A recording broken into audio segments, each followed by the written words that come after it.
The lifeless body of a humble contractor is left for dead at a local fire station. There's stab wounds on both his chest and in his back.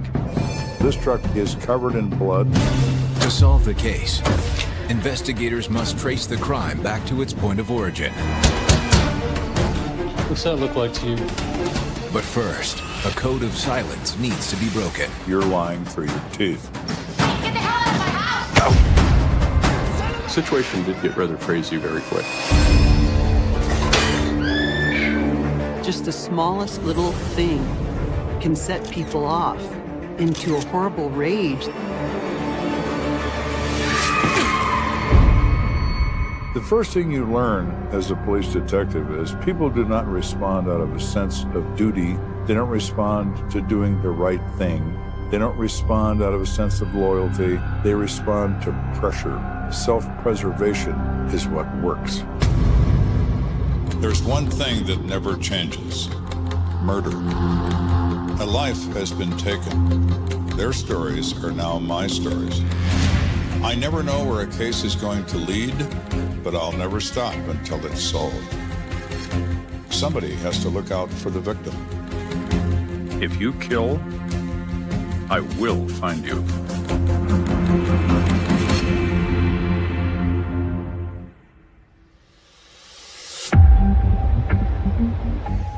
After a shift change at Fire Station 6, Captain Jerry Binder is making sure his crew is ready for action.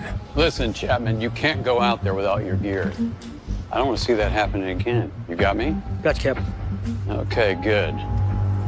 Captain Binder was the captain of this station, and he was a strong leader, had high expectations for his crew members. Keep that helmet strapped. Somebody help! Help, What's wrong, please? There's a man, he's hurt real bad. Where? He's outside in his truck. Ricky, get trauma kit. Meet me outside. When an emergency responds to the front door of your station, it's an instant go-to-work mode.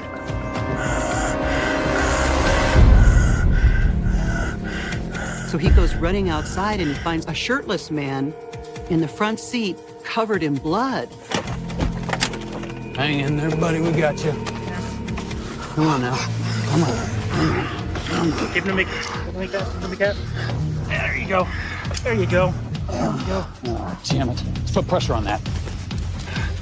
As they lay him down, we see there's stab wounds on both his chest and in his back. We begin direct pressure on those injuries, make sure his airway is clear, stop the bleeding. Jackie, come here, take over from her, will ya?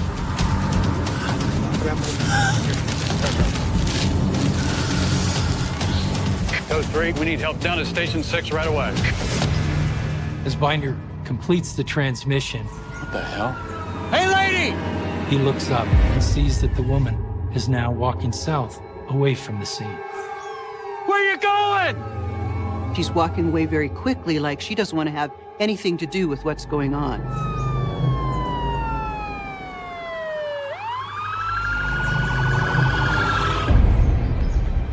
So what ended up happening with that call over on Fairmount?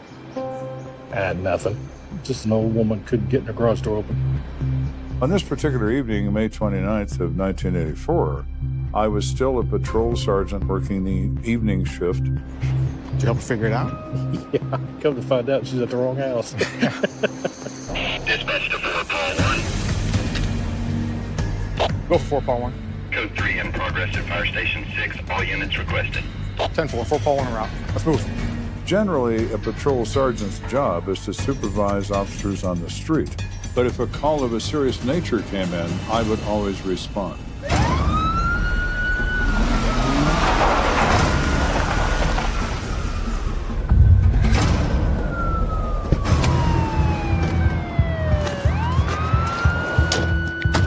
You all right, Jerry? So any idea what happened here? I have no clue. Victim was dropped off in this truck out back, covered in stab wounds. Doesn't look good. You know we're gonna have to cordon off the area. Hey, do what you gotta do. If you are responding to a violent crime scene, your first determination is to determine the basic facts. Want to set up a perimeter? Yes, sir. Once those facts are known, I was the deciding factor as to what specialists were required. 4 Paul 1 to dispatch. There's not much the patrol can do with this. So he called for detectives from the homicide unit to respond. Not 30 minutes later, Detective John Anderson arrives on scene. John, Gary? Evening, Joe. When this first happened, I was the lead detective on this case. Anderson, a very good detective, well-trained, well-experienced. So what are we looking at? Well, the victim showed up in the truck out back. Severe stab wounds to both his back and his chest. We just got notification he was DOA at the hospital. We got an ID? He had a wallet on him. He is, according to the license, James Seaman, 42 years of age. They take that name and they check the registration on the license plate on this truck, and it's his truck. So he drove himself here? We're not so sure about that. The firefighter said a woman told him about the victim, but she disappeared while they were giving life support. Did she give a name? No, but they described her as being Hispanic, dark hair, wearing a red jacket. Can we get a canvass of the area started? My guys are already on it. What's important now is to find this woman. Is she responsible for this attack? Or is she a good Samaritan? Let's take a look inside the truck yet? Not yet. All right, let's do it. To our knowledge at this juncture, the only crime scene we have as a possibility is the truck in which he arrived in this fire station. Guy must have been losing blood pretty fast. There is a lot of blood in this truck. There was blood caked on the front seat. There was blood on the steering wheel. Yeah, there's certainly a lot. Looks like transfer blood to me. Yeah, there's no cast off on the dash or anything either. He probably wasn't stabbed in the truck then. Oh, you're probably right. So what do you got there?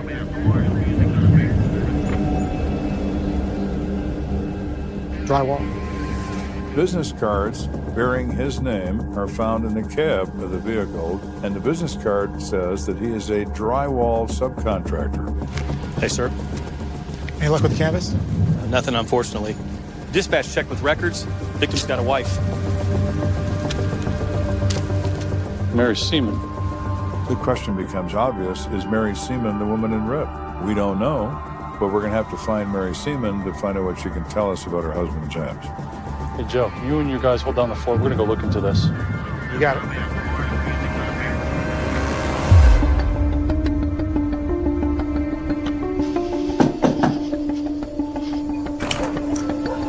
Can I help you? Ma'am, we're with CSPD. We're looking for Mary Seaman. I'm Mary. The investigators take one look at her and realize she cannot be the woman in red. Mrs. Seaman is not Hispanic, so now those investigators have to give her some very awful news. Mary, I know this is hard. Do you know what your husband was doing earlier today? No, I don't know. He hasn't actually been living here.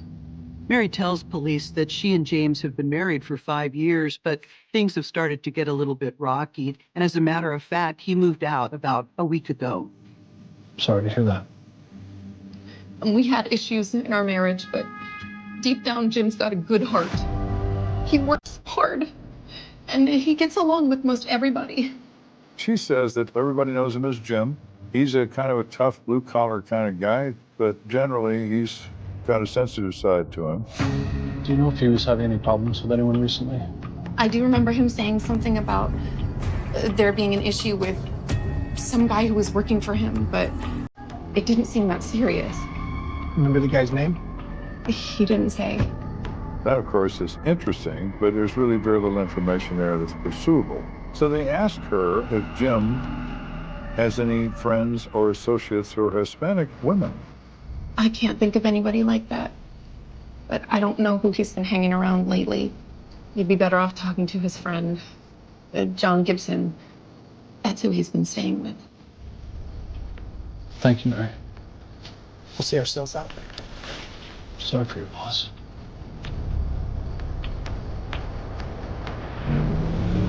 With no time to waste, detectives head to the home of Jim Seaman's new roommate. We knew that was maybe a possible crime scene, so we needed to talk to Mr. Gibson. Yeah. Mr. Gibson? Detective Anderson with CSPD. Why don't we take a look around your house? My house? For what? Your friend Jim was found murdered. Jim? What the hell are you talking about? Mr. Gibson is totally shocked at this news. Mind if we take a look around? Yeah. Go ahead. Mr. Gibson, when was the last time you saw Jim? After he got home from work. I want to say maybe around 5 o'clock. All he did was shower and head right back out. Gibson reports he was going to go to a graduation party at a house in the area that belonged to a friend of his named Rose. You know who this Rose person is? Yeah, I met her before, but I don't really know her. You know what she looks like? Oh, she's short, got long black hair. Is she white? Nah, she's Latina. So Rose is a Hispanic female. Could she own a red jacket by any chance? Do you know where Rose lives? Yeah, over on Chartwood. Excuse me. Place is clear? We could find no evidence of blood or any indication that there'd been a struggle, but it was obvious that this was not our crime scene. Appreciate your cooperation. Yeah. Let's get a cruiser over there on Charwood. Yes, sir.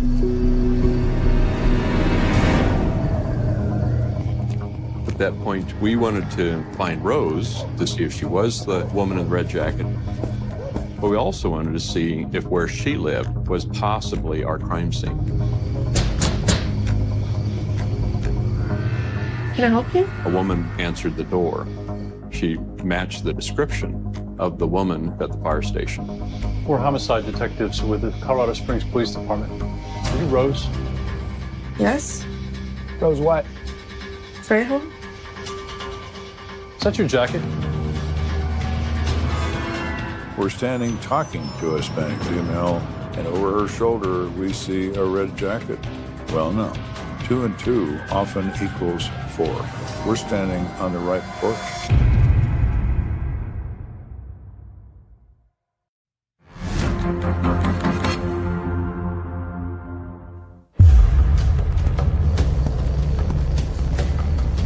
This investigation begins with the discovery of 42-year-old Jim Seaman dying inside his own truck. A woman drove that truck to that fire station wearing a red jacket. The officers have found the Hispanic female, and they see a red jacket. Rose, did you drive Jim Seaman to the fire station in his truck this morning? Yes. So now they know. They've hit the jackpot. Is Jim okay? I'm afraid not. He's dead. Oh, God. I swear, I don't know what happened. So you won't mind if we take a look around? Okay. Keep an eye on her. Yes, sir. Ma'am, not here for me.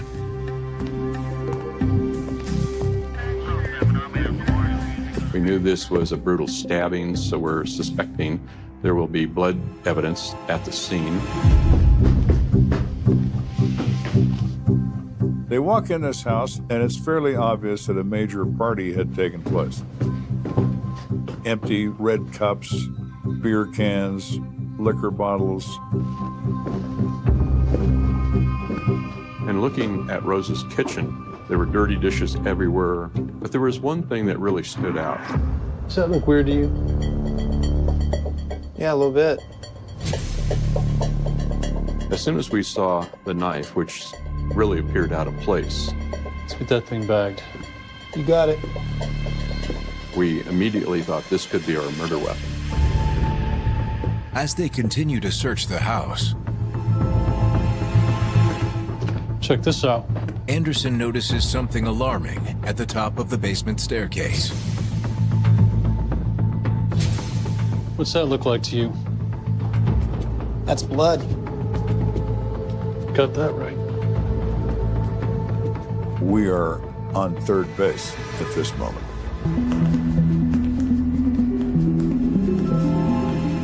As we follow the blood evidence downstairs, we find a bloodied shirt.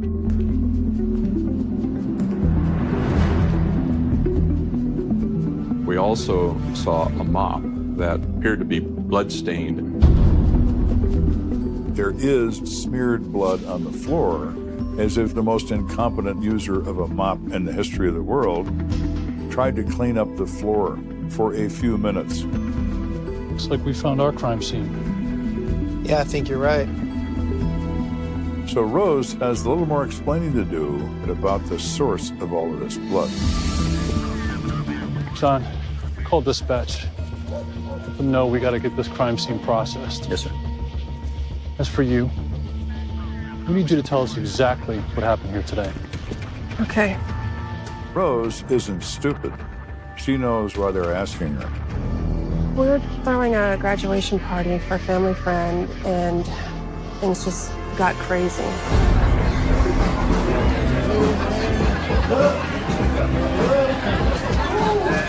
She says it slowly escalated into an adult party, and everybody got pretty drunk.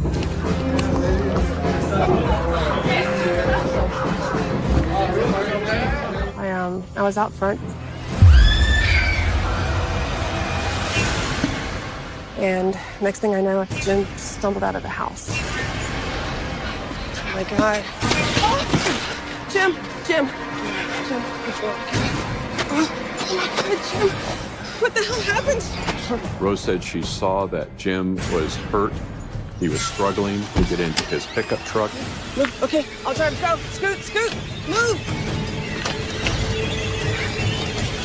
He knew he needed help immediately. We got in the truck, and I was going to take him to the hospital.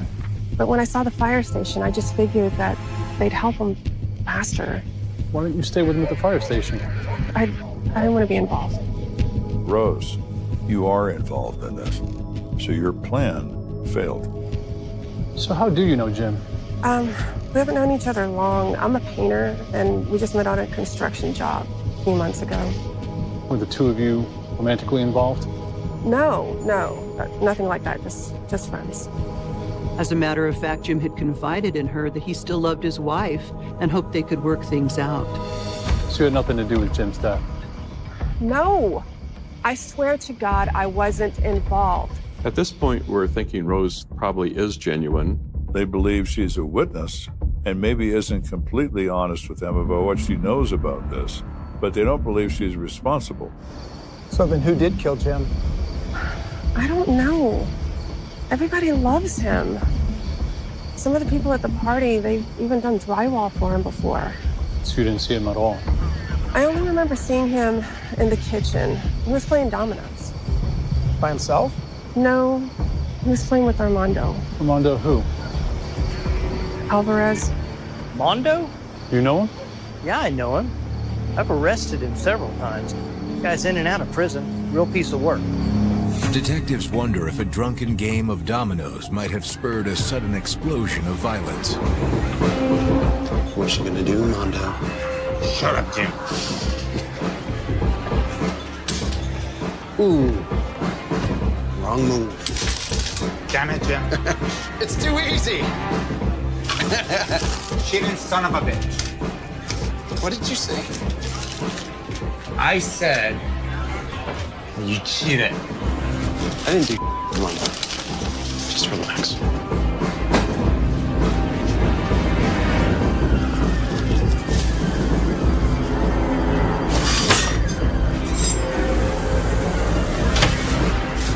Did the prison personality take over, and Armando decides that Mr. Seaman needs to meet his maker? Could that be possible? Oh, yes, it could. Gentlemen? Hey, Joe. Long time no see. So what do you guys got? So we got a crime scene in the basement. Possible murder weapon is in the kitchen. We're gonna need this entire house processed. Okay, what about her? She's good. For now. Go ahead and secure the house. Ma'am, come with me.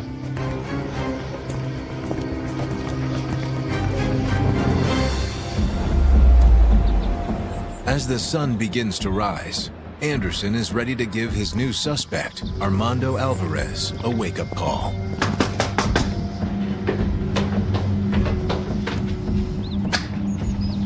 What do you want? When police get to Armando Alvarez's house, they're greeted by this short little angry woman who is not in any mood to have police at her house. We're looking for Armando Alvarez. My husband ain't here. No? And where is he? Not here. Well, you want to talk to him? That's Mondo. Armando, freeze! They see a shadow darting across the hallway, and they push past her to go get Armando, and she goes off. Get the hell out of my house! So the situation did get rather crazy very quick. She's absolutely out of control. These are the right kind of folks that we want to talk to about somebody being stabbed to death.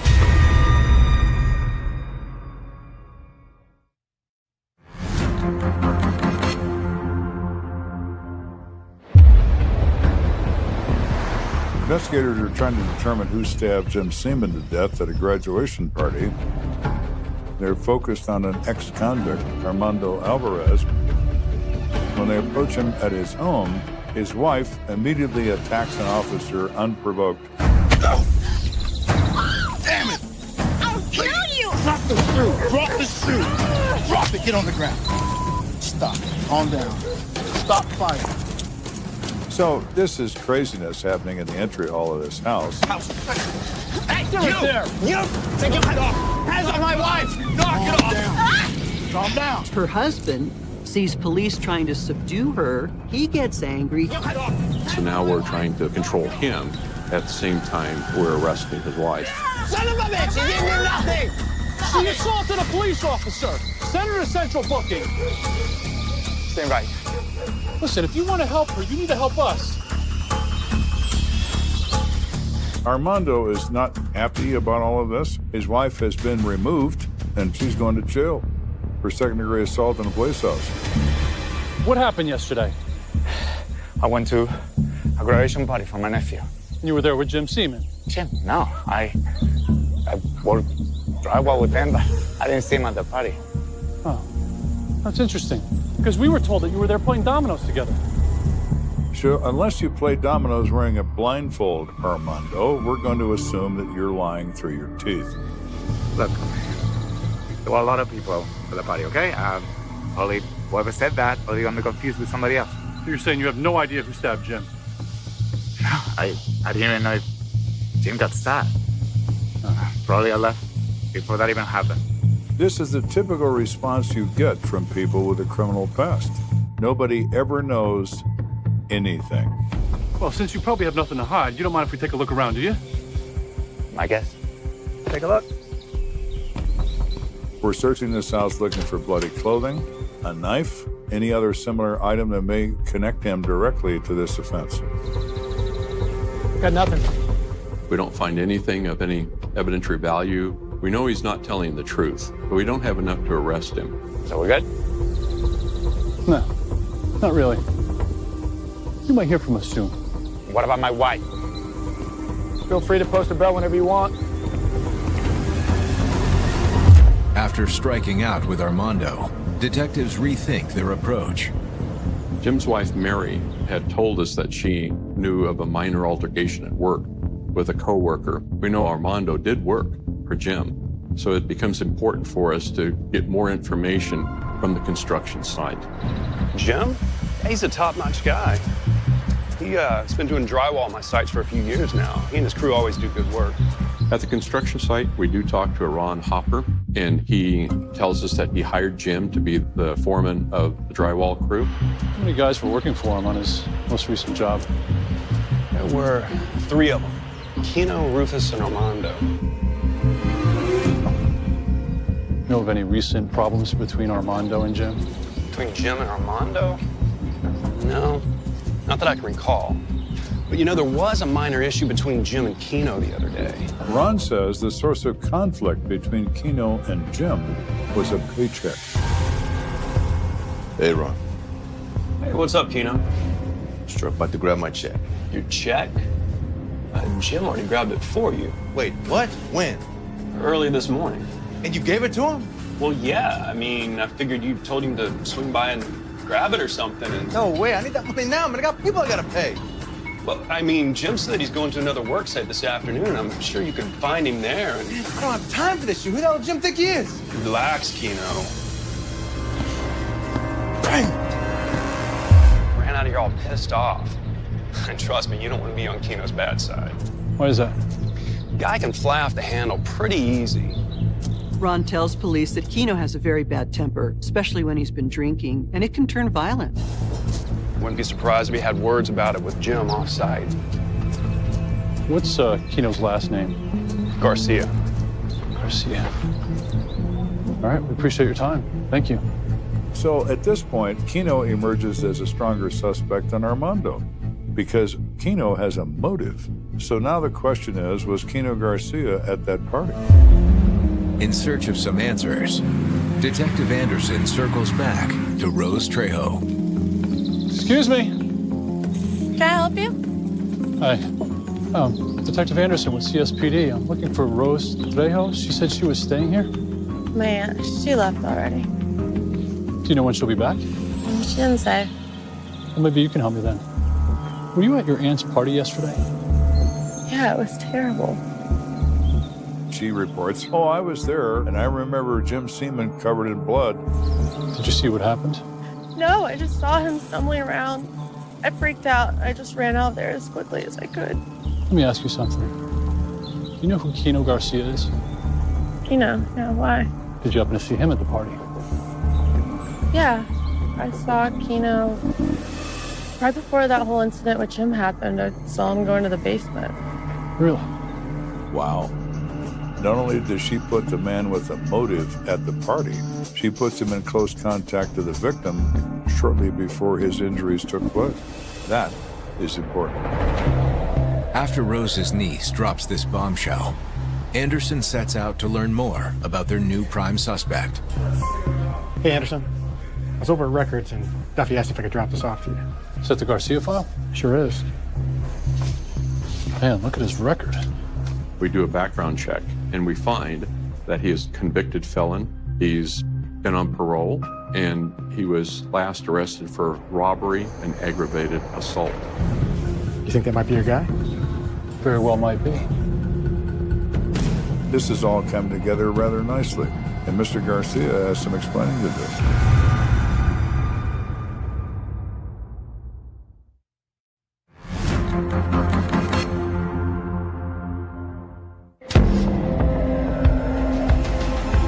So we've learned that Jim Seaman had a recent confrontation with one of his drywall workers, and this drywall worker is currently on parole from the state penitentiary. It's time to go speak to him and find out what he has to say about this.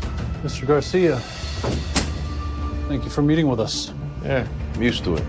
So tell us about your relationship with your colleague, Jim Seaman. Jim was my homie. I can't believe what happened to him. It's terrible. Keno tells police that Jim's a great guy to work with, and he doesn't really have any problems with him. Well, if that's the case, then tell us what happened between you and him regarding your paycheck. At the work site? No, man. That was nothing. Not a problem. He explains that he blew that completely out of proportion. He said it was no big deal, that they've talked about it, it's behind them. So you didn't have any words with Jim in the basement at Rose's party the other day? No, man. We were good. And besides, I never even went in the basement. Any ideas how Jim got stabbed? I went outside before that even happened. When I came back, everyone was going nuts. Right. So he falls right in line with everybody else who had just left, just got there, or were in the bathroom when somebody was killing Jim Seaman. Just got a small problem with that. Because someone told us that they saw you go downstairs just moments before Jim was stabbed. What? Who told you that? Well, someone we've been talking to. Someone who saw you. I don't know. I had a lot to drink, you know? We confront him that we do have an eyewitness that puts him downstairs, and he begins to backtrack. So now you could have been in the basement. I don't know. But if I was down there, I definitely didn't see what happened. Well, if you're in the basement, then surely you saw something. Garcia's face collapses, and he realizes his story is crumbling before his eyes. And then all of a sudden, he just drops his head and says, Look, I swear I didn't kill Jim, but I can't be no snitch, man. So you're telling us that you know who killed Jim? I'm saying I'm done talking. Is he trying to protect someone who did this, or is he only trying to protect himself? Could be either one. This is how it's going to be, Keno? Fine. Come on. You're free to go. I am? Yeah. At this point, we decide to let Keno go. We don't think we have enough to hold him, and we certainly don't have enough to convict him. I want to pair eyes on him. I want to track his every move. Good thinking. You got it. Anderson wants to be in a better position with Keno Garcia and return to him when he has more leverage against him, either through other witnesses or other information he may be able to develop. In the meantime, detectives continue to search for new information from Seaman's colleagues at work. If they can find that person who has more loyalty to Mr. Seaman than they have to their associates, they may loosen this. So they go find the third member they haven't talked to in this drywall crew, and that's Rufus Medina. Mr. Medina. Yes? I'm Detective Anderson with the Colorado Springs Police Department. I'd like to talk to you for a minute about Jim Seaman. Jim? Yeah, of course. Hey, go play with Mom for a little bit, okay? Detective Anderson is thinking perhaps we've met someone who's loyal to Mr. Seaman. This guy looks like a genuine family man. You know, it's just real awful what happened to Jim. Someone like him didn't deserve to die that way. Well, that's why we're doing everything we can to figure out what happened to him. Were you at the party the other day? I was, and to be honest, I had a few myself. I remember hearing some screaming, but that's about it. So Rufus Medina all of a sudden becomes the same sort of I was there, but I didn't see anything guy that everybody else has been. So what do you know about the issue with the paycheck between Jim and your coworker, Keno? It's water under the bridge as far as I know. You don't think Keno had it out for him? Keno? No way. Keno would never do something like that. He then says, if I knew who hurt him, I would tell you. And I have no idea who hurt Jim Seaman. But you know what? If I hear anything, you'll be the first person to know, okay? Okay. Thank you. Rufus does come off somewhat credible. The problem is that everybody we've talked to deny knowing anything. This is one of those situations where everybody is lying. The first thing you learn as a police detective is people do not respond out of a sense of duty. They don't respond to doing the right thing. They respond to pressure. But where will that pressure come from? A few days later, Anderson finds his answer. Anderson. Yeah, put her through. We got somebody on the line that's saying they know something about the Jim Seaman case. Hello? At this point in the investigation, we got an anonymous phone call from a woman who claimed to be at the party. Did you see what happened to Jim Seaman? No, but I saw him when he came up from the basement. She saw Jim Seaman come up out of the basement, covered in blood, and he shouted, "Rufus, you son of a bitch." You heard Jim say that? Yeah, he was shouting it. Then I looked down the basement steps, and that's when I saw him. The anonymous caller said that she looked past Jim down the bottom of the stairs and saw Rufus. He was covered with blood, raging with anger. Rufus Medina? Yeah. Rufus was really the last name that police thought they would hear. We've finally stirred this nest enough to where there are enough hornets now that are buzzing. We're getting very close to who's responsible for this crime.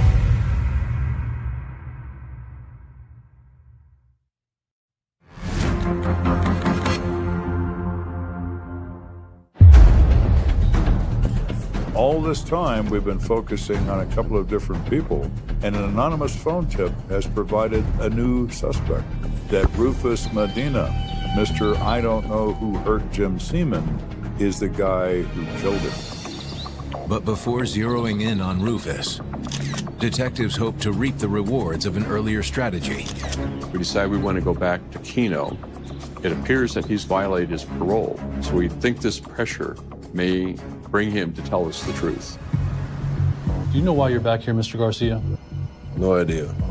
Keno, we understand you're in violation of your parole. We've got you drinking and hanging around convicted felons. Listen, Keno, you've got two options. I can either call your parole officer and have you sent back to the state pen in a heartbeat, or you can help us understand who killed Jim Seaman. There's always a limit to your loyalty and always a limit to your willingness to continue with the code of silence. Parole violation is a serious limit. Okay. All right. I was in the basement when Jim got stabbed. But I swear to God, it wasn't me. Okay, tell us what happened. We were all in the basement. Who was? Me, Rufus, Armando, and Jim. Keno says they're talking to Seaman about work, and everybody's really drunk, and everybody's kind of a little angry. We're all yelling back and forth. That's when I saw Rufus pull the knife. He said, all of a sudden, Rufus Medina attacks Seaman like a wild animal. Keno says he tried to get the knife away, but it was too late. Jim had already been stabbed several times. Then Jim took his shirt off and staggered up the steps. I couldn't believe it. So you're telling us that Rufus stabbed him? Mm-hmm. How would Rufus do that? I don't know, man. He said, well, I was pretty drunk. I don't remember what was said just before Rufus went off, but Rufus went off. Are we good now? Not exactly. I have to hold you for the time being. Officer? What Keno Garcia is saying certainly matches well with the anonymous phone call, but they're going to need more than the accusation of a known criminal to get a conviction on Rufus Medina. They want a statement from Rufus. They want him to say what he did. Before sitting down with Rufus Medina, detectives dig into his background and make some interesting discoveries. We do find out that he, like his two buddies, is also on parole. He's not the saint that they thought he might be. He has a violent background, and he's somebody that obviously could have done this. So we bring in Rufus Medina. He remains very calm. He's an experienced criminal. Guys, look, I'd love to help you, but I promise I was never down in that basement. That's not what we were told. I don't know where you guys are getting this stuff. Jim was my friend, and I would never hurt him. He didn't know nothing about nothing. He didn't stab Jim Seaman. He doesn't know who did. So is this how you want to play it? Fine. But mark my words. If I find out that you killed Jim Seaman, I'm going to put you away for it.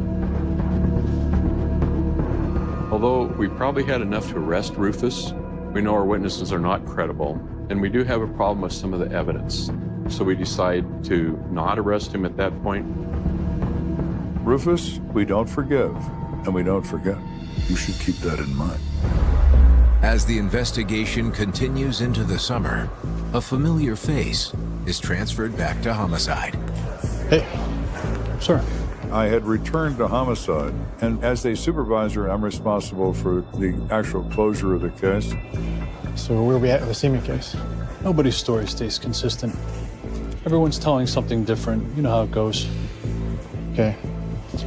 Right. You think it's time we start subpoenaing some of these people? No point in wasting any more time. All right.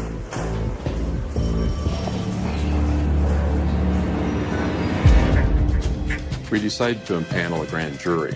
So we begin serving subpoenas to the people at the party to induce them to come in and cooperate on the record with the risk of them being charged with a felony for perjury.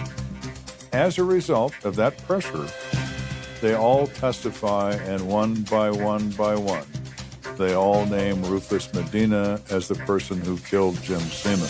After that grand jury, we got a much better picture now of what happened at Rose's house. Seaman comes to this party after he gets off work. The party is well attended, and everybody is juiced. They've been drinking all afternoon.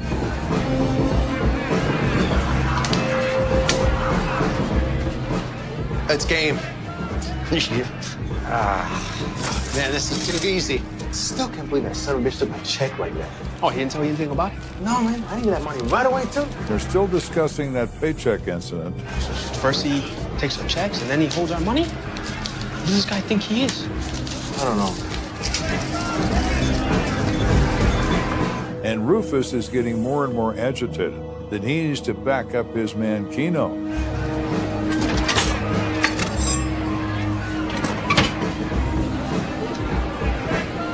Let's teach this gringo a lesson.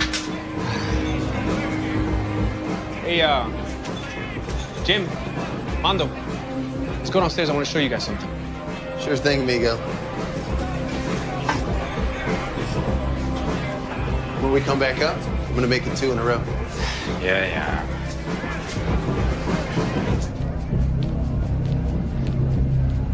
What you guys got down here? Oh, you're breaking up the black label? All right. Why you such a Jim? The money, man. Why you messing with people's lives? The paycheck, man. Oh, Keno. I thought we already talked about this. I needed that money right away, man. Just because you run everything, you can just hold that money from us? You know, I'm sorry, man. I was just trying to be helpful. I wasn't trying to screw you out of anything. Jim tries to stop the argument, apologizes, but it was obvious that Rufus and Keno didn't want an apology. They wanted something else. I'm a man, Holmes. You know, and treat me like a little kid. Whoa, whoa, whoa. Don't you touch me, man. Hey, don't touch me. I know that you're pissed off, but don't put your hands on me, okay? So Keno and Seaman get involved in a shoving match, but before punches start to be thrown... You think you're better than us? You're done, man. You're done! Rufus! Rufus! Medina just goes off into a wild, animalistic rage. Rufus! What are you doing, man? Stop! He stabs him in the chest, and he turns to get away from the blade. He stabs him in the back. So Seaman pulls his shirt off and staggers up the stairs. You should have paid us, you piece of... That's what you get! You should have gave us our money! Jim staggers out to his truck. Rose helps him into the truck and drives him to the fire station. The grand jury indicted Rufus Medina for 1 count of first-degree murder, and no charges were filed against anyone else who testified in front of the grand jury. 8 months later, Rufus Medina pleads guilty to second-degree murder. Rufus Medina apologizes enormously. The judge thought he was sincere. He gave him a reduced sentence on second-degree murder of 16 years based on his remorse. Jim Seaman did not deserve to die, especially under these circumstances. This was a gruesome death, and it was an avoidable death. Reality is a terrible thing because it's so real. Mr. Seaman dies over nothing. Mr. Medina goes back to prison over losing his temper. How could that make sense to anyone? It can't, because it doesn't make sense.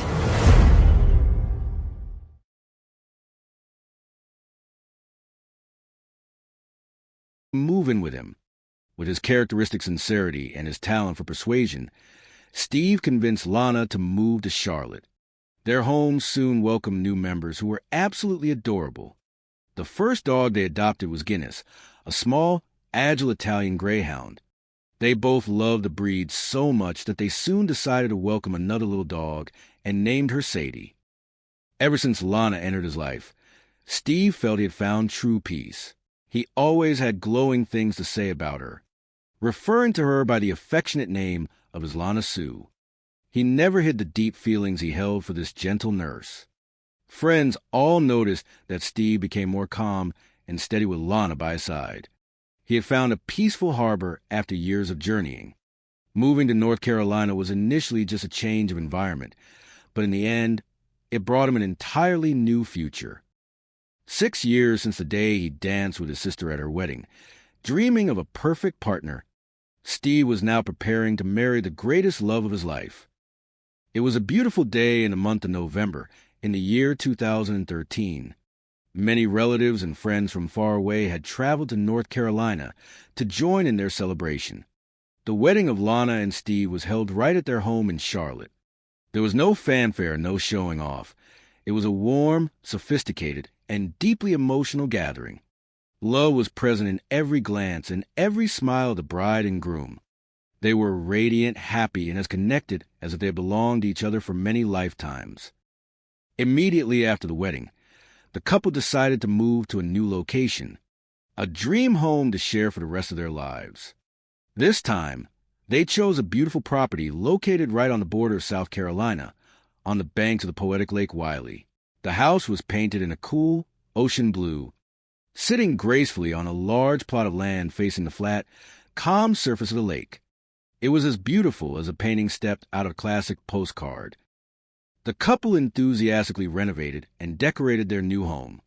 Steve was a person who truly valued spiritual treasures, and he spent time carefully arranging his collection of artwork and antiques in every small corner of the house. Every object to him had a separate story and a separate soul, and he was immensely proud of them. Living by the lake allowed them to indulge their passion for nature. Whenever there were fun outdoor activities, swimming, or boating, Steve was always the first person to enthusiastically participate. The move to South Carolina also allowed them to be closer to the extended family. Nick, a nephew who had joined the family in the year 2010, loved to visit Uncle Steve and Aunt Lana. They frequently shared dinners, went to concerts, and gathered together during every holiday. Even more special, the house by the lake was only a 30-minute drive from the home of the son of Lana and her grandchildren. The couple always opened their arms to welcome the little angels to play. Steve had a special way with children. Deep inside, that sturdy man was a carefree, youthful soul. He did not hesitate to crawl on the floor to play with the children. When the children were around, the home of the Clayton family never lacked for laughter. In a video recorded by themselves, Lana giggled while filming Steve attempting to explain the rules of the limbo game to two of her granddaughters. "All right, there is a stick right here," Steve said, bending over and making silly motions to attract the attention of the two little girls. "And I have to go down like this. I have to get down very low to go under the stick. This is a game, a dance." While Lana was laughing heartily at the adorable clumsiness of her husband, the two little twins seemed more interested in the ice cream cones in their hands than the dance of their grandfather. Steve loved playing all kinds of games, from word puzzles that required deep thought to the silliest children's games. He was like a giant teddy bear, warm and patient, letting the children climb all over him. Their life passed peacefully and happily for 5 years. Everything seemed entirely perfect. However, when a machine runs at full capacity for a long time, it eventually needs maintenance. The excessive enthusiasm of Steve for physical activity eventually sent him a warning sign. In the month of June in the year 2018, while diligently renovating the large garden behind their house under the scorching sun, Steve suddenly felt dizzy. The scene before his eyes wobbled. He walked into the house, drenched in sweat, his face pale. He complained to Lana that his ears were ringing, his head was spinning, and a feeling of nausea rose up intensely. With the intuition and experience of a long-term nurse, Lana immediately recognized the condition of her husband. Previously, Steve had occasionally experienced mild dizziness due to vestibular syndrome, but this time it seemed more serious because he had exerted himself too much under the sun. "Are you okay?" Lana asked with concern, supporting him and taking a cold towel to wipe the sweat from the forehead of her husband. "I think, perhaps I have sunstroke," Steve panted, leaning fully against his wife. Lana did not hesitate and immediately led him to the bedroom. She knew that for a person who was always moving like Steve, the best medicine, and also the most difficult to take, was absolute rest. She prepared a large glass of electrolyte water for him, made him drink it all, and then insisted he lie down on the bed, closing the curtains so the bedroom was submerged in gentle darkness. Steve closed his eyes. The fatigue accumulated from long days of working without stopping, from the parties, from taking care of the large garden, suddenly surged, drowning him in a deep sleep. He slept soundly. Lana kept watch by his side, frequently checking his blood pressure and ensuring the temperature of the room remained at an ideal level. When Rosie called to check on them, she was very worried when she heard the news that her brother was ill. "Do you think something is wrong with him?" Rosie asked over the phone. "It is very strange to see Brother Steve lying still for such a long time." Lana gently replied, "Do not worry too much, Rosie. He only has exhaustion and a recurrence of his vestibular syndrome from working in the sun for too long. I am watching him closely. He needs to sleep so his body can recover on its own." Rosie sighed with relief. She felt very reassured knowing that Lana was there. Who could take better care of Steve than a wife who loved him with all her heart and also possessed expertise in the medical field? Everything happened as Lana had predicted. The sleep lasted for 36 hours, along with the hydration and the dedicated care she provided, which had a positive effect. Steve woke up, though still a bit sluggish, His spirit had returned to clarity. He looked at his wife, who was nodding off by the edge of the bed, a deep sense of gratitude rising in his heart. This health incident, although just a common sunstroke and exhaustion, was a wake-up call for the entire Clayton family. Used to seeing a sturdy, invincible Steve, they had forgotten that he was also just a man over 60 years old, who needed rest and a more scientific lifestyle. But the story did not stop there. The experience of extreme worry from seeing her husband collapse caused Lana to make a decision. She had to change the daily habits of the family completely. With the determination of a medical professional, Lana began a health revolution right in her own home. Starting from that week, all kinds of snacks, carbonated soft drinks, and canned foods in the refrigerator were cleared out by Lana.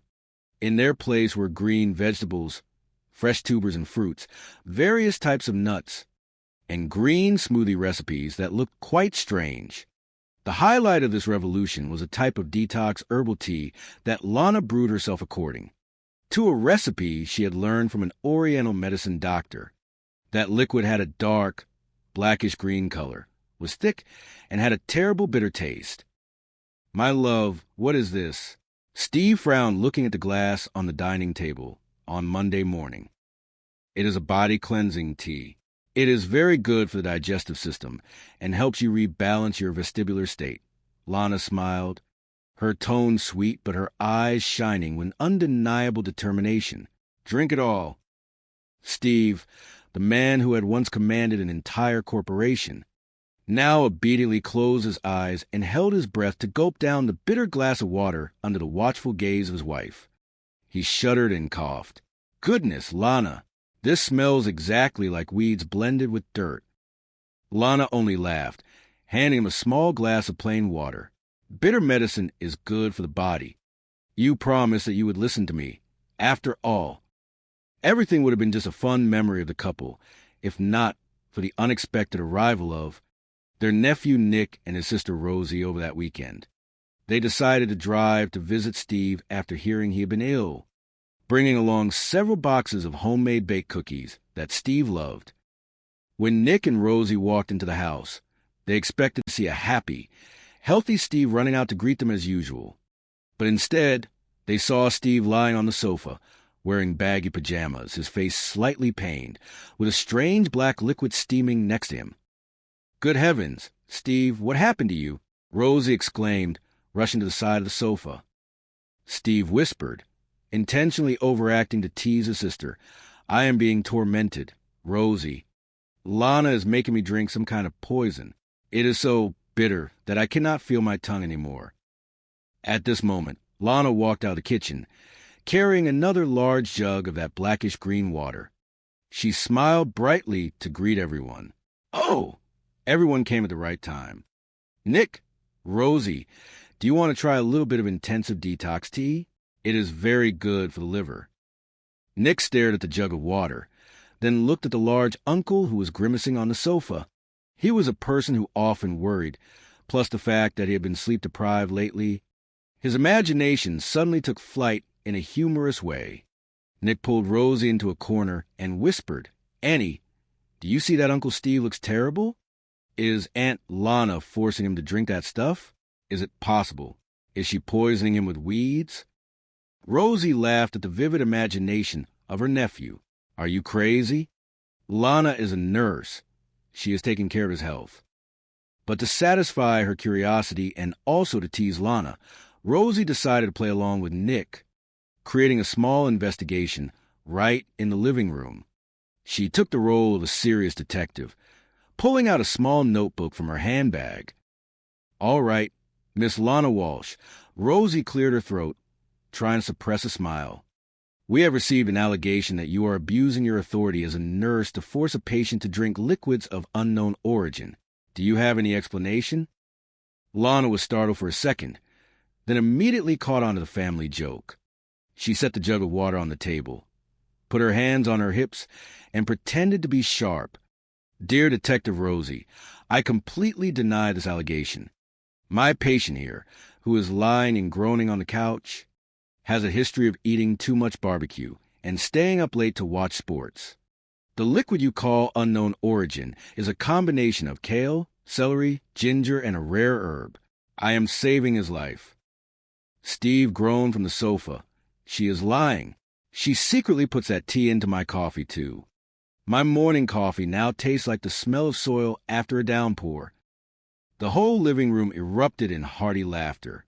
Nick hit his forehead, sighing with relief, and admitted he had watched too many detective TV shows. He walked up and lifted a glass of Steve, took a small sip, and immediately grimaced, coughing. "Oh my, you are right, Uncle Steve. This is even worse than a punishment. Aunt Lana, I surrender." That afternoon passed in an incredibly warm atmosphere, filled with laughter. They cleaned the house together, helped Lana prepare a healthy dinner with salad and grilled salmon. Although Steve still grumbled about missing the greasy foods from before, deep in his heart, he knew that everything Lana did came from boundless love.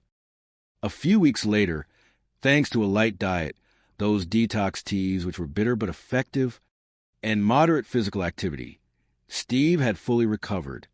Not only that, he felt his body was lighter, his spirit refreshed, and he was much more flexible than before he was ill.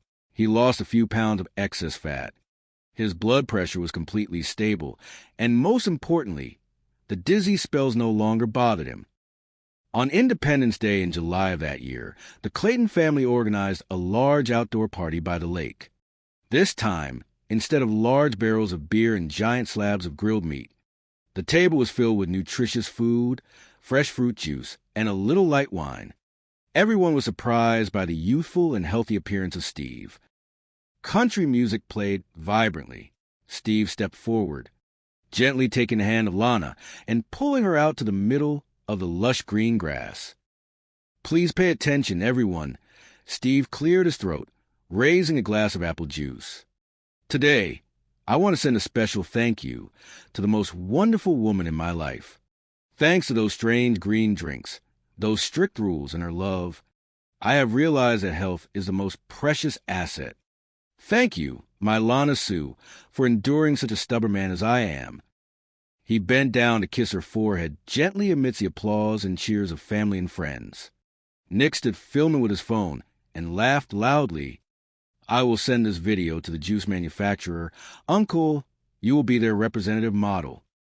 This small event not only bonded the Clayton family more tightly, but also inspired them to move toward a more positive lifestyle.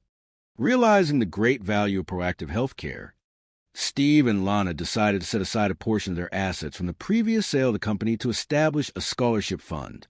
This fund specializes in providing scholarships for poor students overcoming difficulties to study nursing and physical therapy.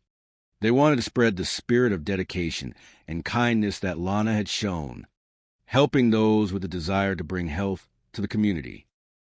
A few years later, the Clayton Family Charity Fund helped hundreds of students turn their dreams into reality. Every year end, the house by Lake Wiley would be filled with thank you cards and handwritten letters containing many emotional stories from the young people they had supported. Steve no longer did business, but he found new, more meaningful, and higher purpose alongside his kind wife. In the late afternoons, when the sunset dyed the calm surface of the lake yellow, people would see the old couple holding hands and walking along the water's edge, followed by their two little dogs running happily. They did not need noisy vows. Their love was proven through every meal, every glass of herbal tea, and through the understanding and patience they had for each other. The story of Steve and Lana became a beautiful song about family, about care, and the value of health. It reminds everyone who knows them that true love does not always lie in expensive gifts or flashy trips, but lies in the presence during sickness, lies in the patience to advise each other toward better things, and sometimes a bitter glass of tea brewed with all one's heart is the sweetest medicine to heal and nurture a life. Light from the living room window cast warm, golden streaks on the grass. From inside, the familiar hearty laugh of Steve and the gentle, deep voice of Lana echoed out. The symphony of love, of laughter, and of peace would still echo forever in their home by the lake. It was a bright and sunny day in the beautiful coastal city of Miami on the 10th of March in the year 2007. A warm ocean breeze rustled through the tall palm trees, carrying the scent of salt and celebration. On this day, a young woman prepared to walk down the aisle to marry the love of her life. She was filled with a mixture of joy and a lingering, quiet sadness, for only 11 months earlier, her beloved father had passed away. In that profound moment, seeking the strength of a brother, she turned to the person who had been her guardian since childhood. There, standing with a radiant smile and eyes full of gentle wisdom, was her 52-year-old brother, Steve Clayton, ready to walk her toward her future. Steve Clayton was a man who possessed a heart as expansive as his success. In the quiet sanctuary of the wedding, when the minister asked who would give this woman to be married to this man, Steve spoke with a clear and firm voice, offering her in memory of their father. Tears flowed freely among the guests, as the love of the departed father was felt through the steadfast presence of his son. After their father passed, Steve had truly become the head of the family. Even though he had never had children of his own, he had always been a father figure to his younger siblings. When his parents were married, Steve was only about 2 or 3 years old. He had 4 sisters, and the youngest was 10 years his junior. Because of this age gap, there was never a moment when Steve was not a part of her life. He was the hero of her childhood. He played football and wrestled in high school, and to her, he was larger than life, a protector who could conquer any challenge. After completing his education, Steve graduated from college with a degree in finance. He matured rapidly, evolving into a shrewd and visionary businessman. Along with a partner, he established a company that eventually became a national leader in physical therapy, with centers spread across the country. Those who knew him from those early days recalled a man who built his empire with integrity and kindness. Success brought him great wealth, yet it never diminished his spirit of generosity. His goal was to retire at the age of 40, though he missed that mark by a single year and retired at 41. With his newfound time, Steve dedicated his life to giving back. He mentored a vast group of young men, helping them find their direction in life and teaching them how to start their own businesses. His resources and his time were always open to those in need. No matter how busy he became, Steve always made time for his family. In the old family recordings that remain, one can see him teasing his uncle and bringing laughter to every room he entered. He often acted as the humorist of the family, using his wit to lighten the serious atmosphere that their father had sometimes cultivated. At his sister's wedding, his charm made him the soul of the occasion. He was always the first to stand and offer a toast, speaking from the heart without the need for a prepared speech.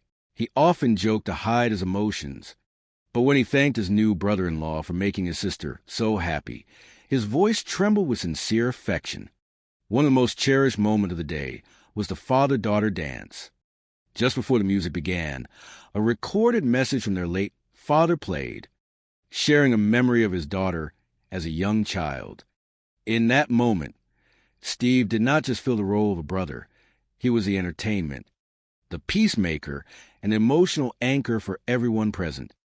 Despite his professional success and his close-knit circle, Steve had found his own romantic life to be complicated. He was searching for a partner who was as focused, determined, and loving as he was. It was a high standard to meet at 52 years of age. His family wondered if he would ever find someone who could truly sweep him off his feet. He was looking for a connection that was emotional, intellectual, and spiritual all at once. 3 years later, in the late months of 2009, Steve decided to leave the familiar sunshine of Florida to seek a change of pace in North Carolina. He loved the outdoors, enjoyed walking, and cherished the freedom of nature. Within a few months of his move, he shared the wonderful news that he had met someone special. He carried a glow that his family had not seen in a long time. Her name was Lana Walsh, a nurse who was 12 years his junior. To his family, she appeared quiet, sweet, and gentle. Her stillness was a stark contrast to Steve's gigantic, boisterous personality, yet he was convinced she was the one. They were affectionate, always walking arm in arm, and Steve was constantly hugging and kissing her. His family was happy for him, embracing his choice with open arms. It was not long before Steve asked Lana to move in with him. He was a persuasive man, and soon they were sharing a home in Charlotte. They added new life to their household, adopting 2 beautiful Italian greyhounds. With Lana, Steve finally felt that he had discovered his missing piece. He referred to her as his Lana Sue and was deeply in love. His family felt that Steve had finally found a sense of peace. In November of 2013, Steve and Lana were married at their home. It was a lovely event, and many of their relatives traveled to North Carolina to witness the union. The love between them was radiant. Soon after, they decided to move into their forever home on the banks of Lake Wylie, across the border in South Carolina. The house was like something from a postcard, a beautiful blue structure overlooking the water. They spent their days decorating it with Steve's art and antiques, enjoying the nature that surrounded them. The move brought them closer to Steve's extended family.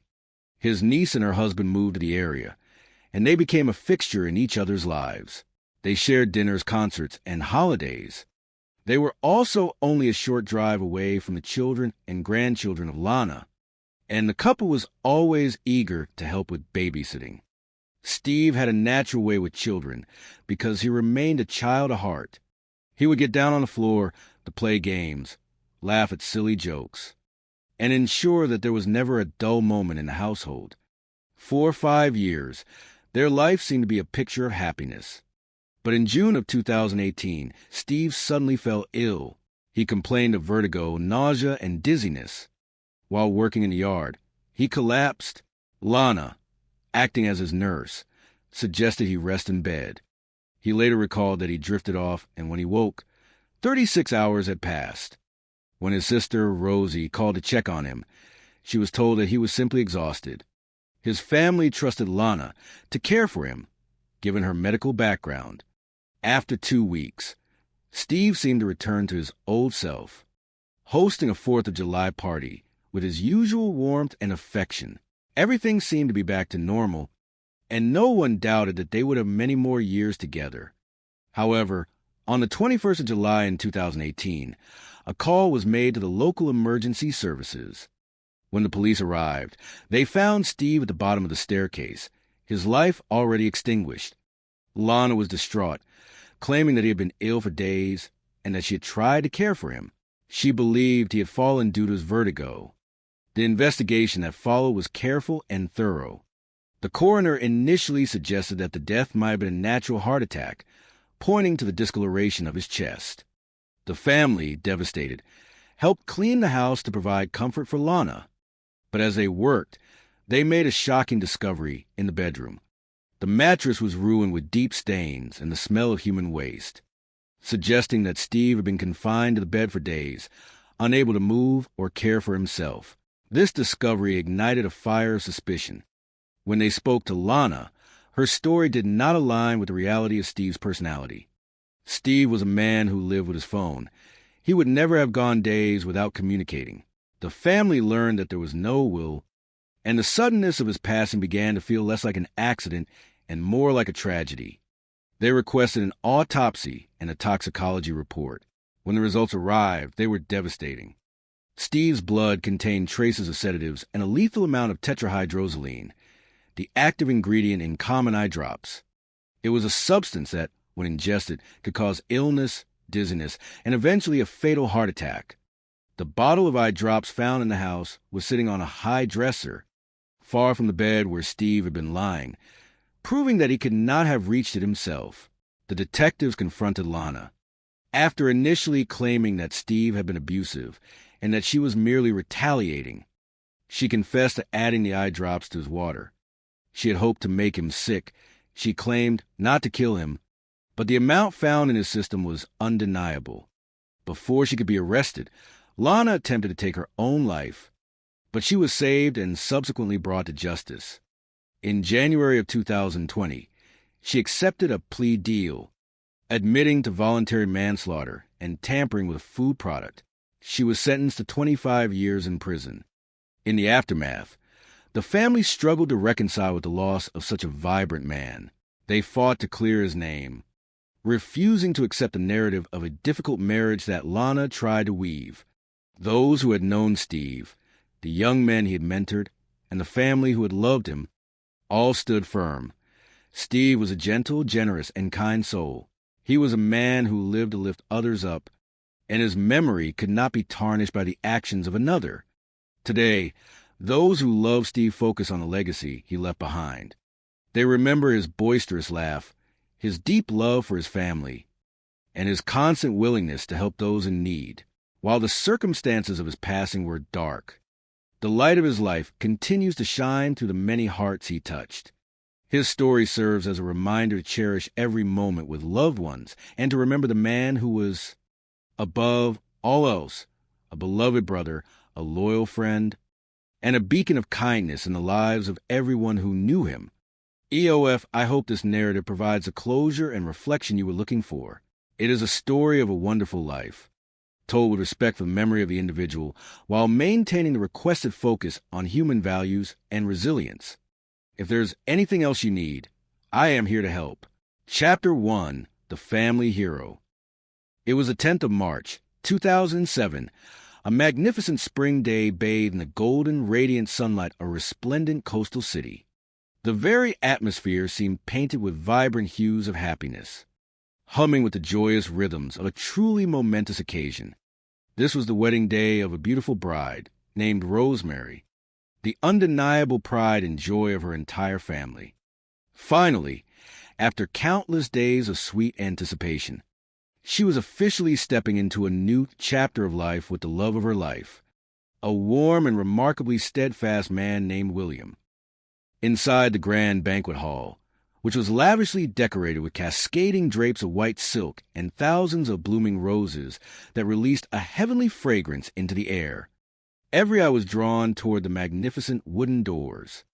As the gentle, melodic strains of classical music began to echo through the room, the bride made her grand entrance.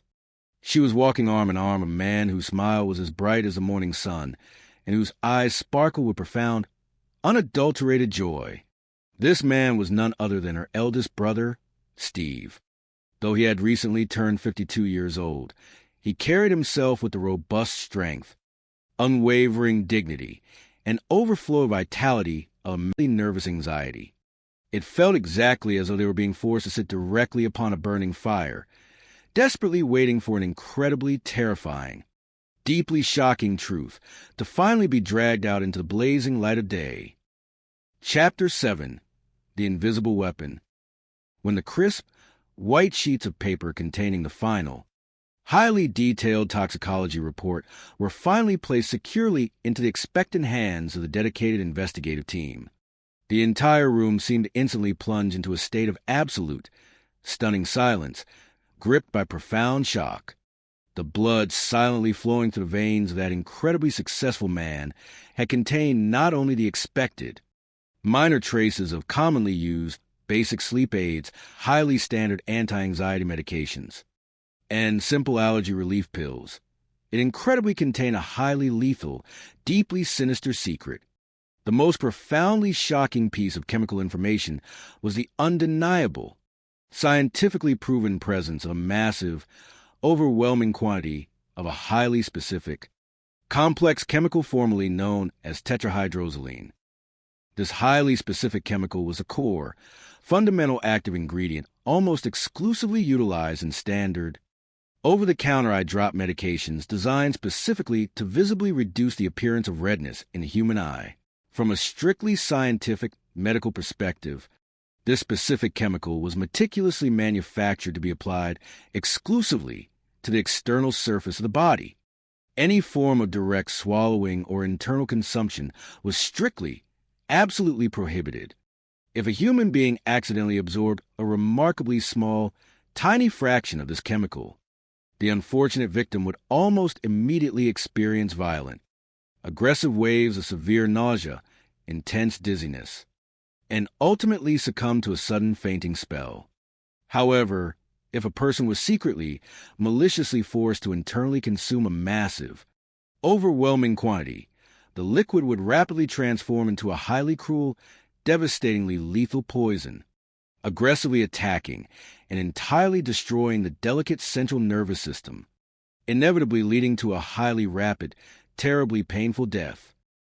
The specialized medical experts painstakingly, highly carefully explained to the intensely focused detectives that, once the specific chemical deeply infiltrated the body, it would forcefully, aggressively block the vital supply of oxygen-rich blood from reaching the most fundamentally important internal organs, directly and violently triggering a massive, entirely artificial, forced heart attack.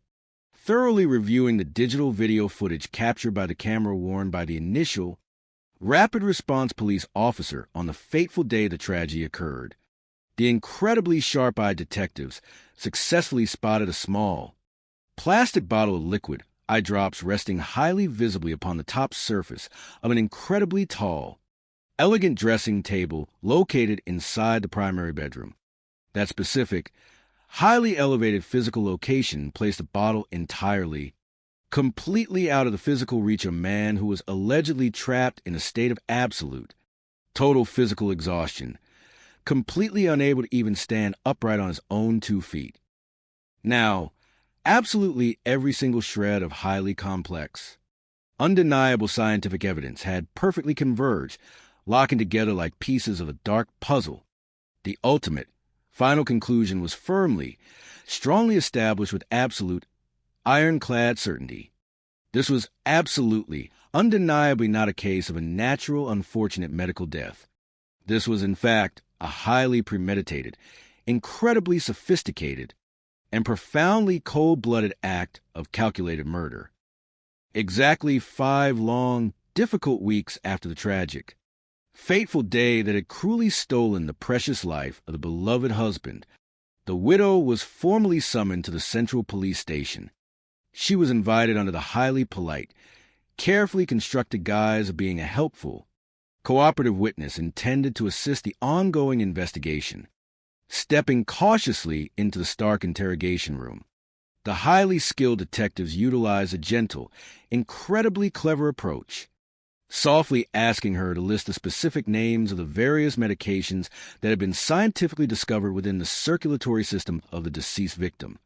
The widow quickly rattled off a long, highly practiced list featuring the names of very common, completely ordinary therapeutic drugs, a list that perfectly, flawlessly matched the medical history she had previously provided.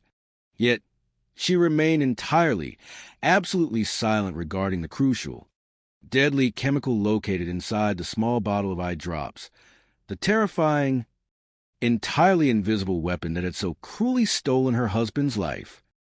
That specific, completely clear, entirely colorless, perfectly odorless, and completely tasteless liquid served as the absolute perfect, flawless tool for a cruel perpetrator to execute a highly malicious act of slow poisoning without the unsuspecting victim ever having the slightest, tiniest realization of what was truly happening.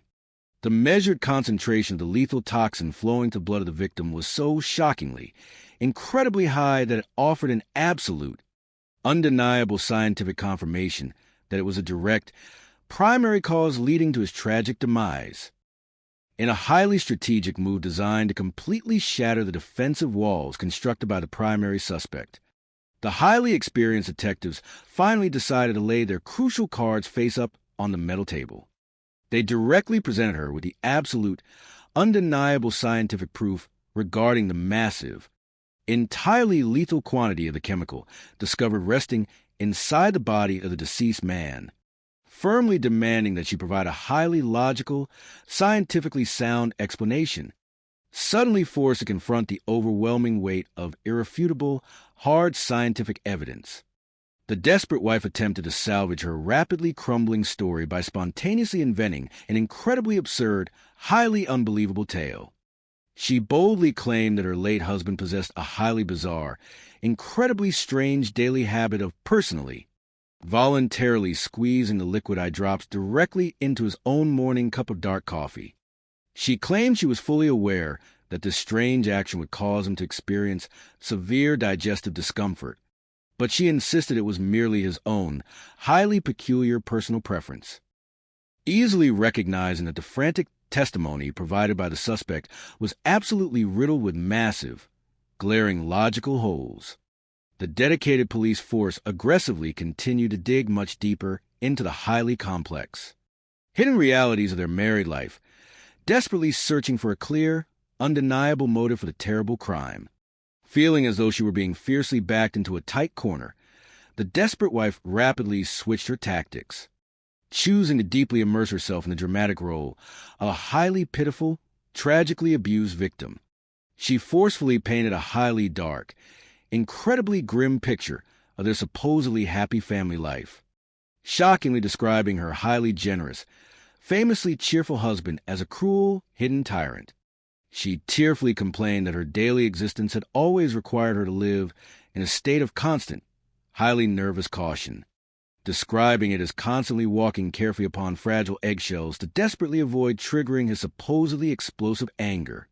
She aggressively accused him of frequently utilizing incredibly terrible, deeply hurtful vocabulary to verbally abuse, loudly curse, and deeply humiliate her. She vividly described him as a monstrous man who was entirely incapable of controlling his frequent fits of raging fury, continuously scolding her using the absolute most offensive, highly degrading words imaginable, seeking to firmly solidify the growing mountain of evidence. The police force obtained the necessary legal permission to conduct a highly thorough, incredibly meticulous physical search of the entire grand house situated by the lake.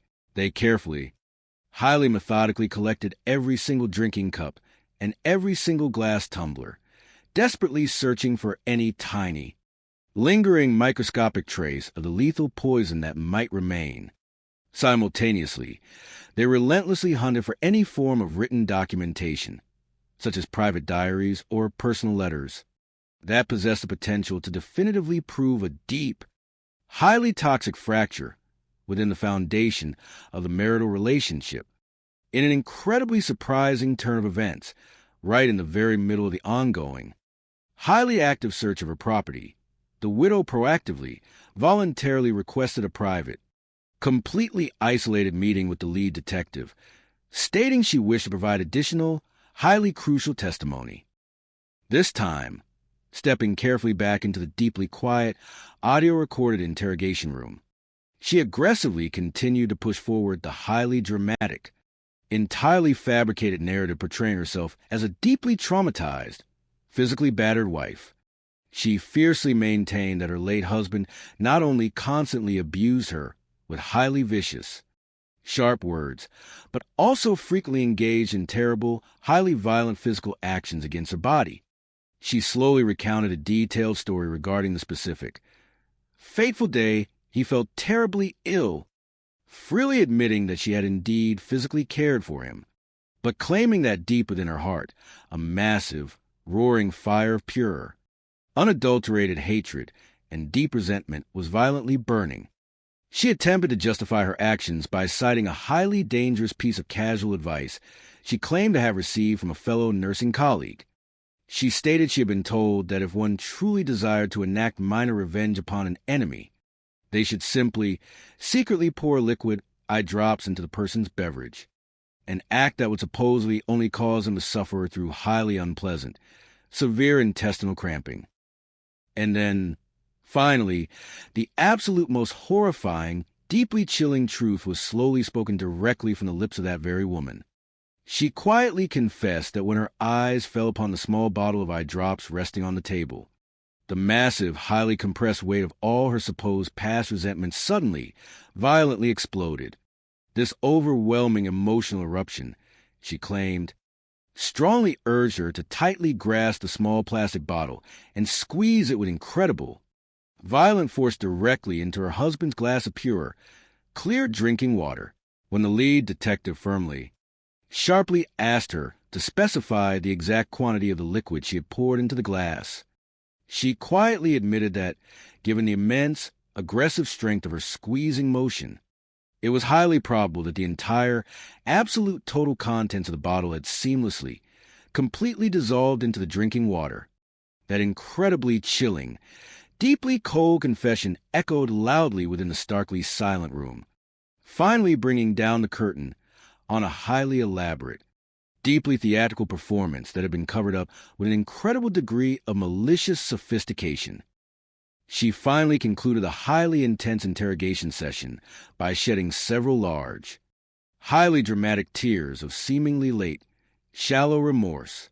She openly questioned herself, wondering aloud what she was supposed to do now if her own allegedly foolish, supposedly impulsive action had actually been the direct cause that robbed her husband of his precious life.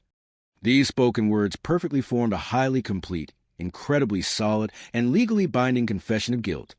However, the deeply experienced team of investigators made the highly calculated, strategic decision to spend additional time meticulously gathering absolutely every last tiny detail before they officially, formally issued the legal warrant for her immediate arrest. They quietly departed the room, carefully organizing the massive, highly complex criminal case file, fully intending to return to location and securely place the heavy steel handcuffs upon her wrists at the very moment the sun rose the following morning. Chapter 8, Justice and Truth. Having achieved a clear, sharp realization that the inescapable, highly restrictive net of the legal justice system was rapidly, tightly closing around her, and fully understanding that the official warrant for her arrest would undoubtedly be aggressively executed the very moment the morning sun illuminated the sky, the desperate wife made the highly dramatic decision to attempt to completely escape her impending, highly deserved punishment. Very early the following morning, the local police department received a highly urgent, deeply frantic emergency call from a concerned individual residing in the neighboring house. They had shockingly discovered several highly distressing, hastily written letters indicating a clear intent of suicide.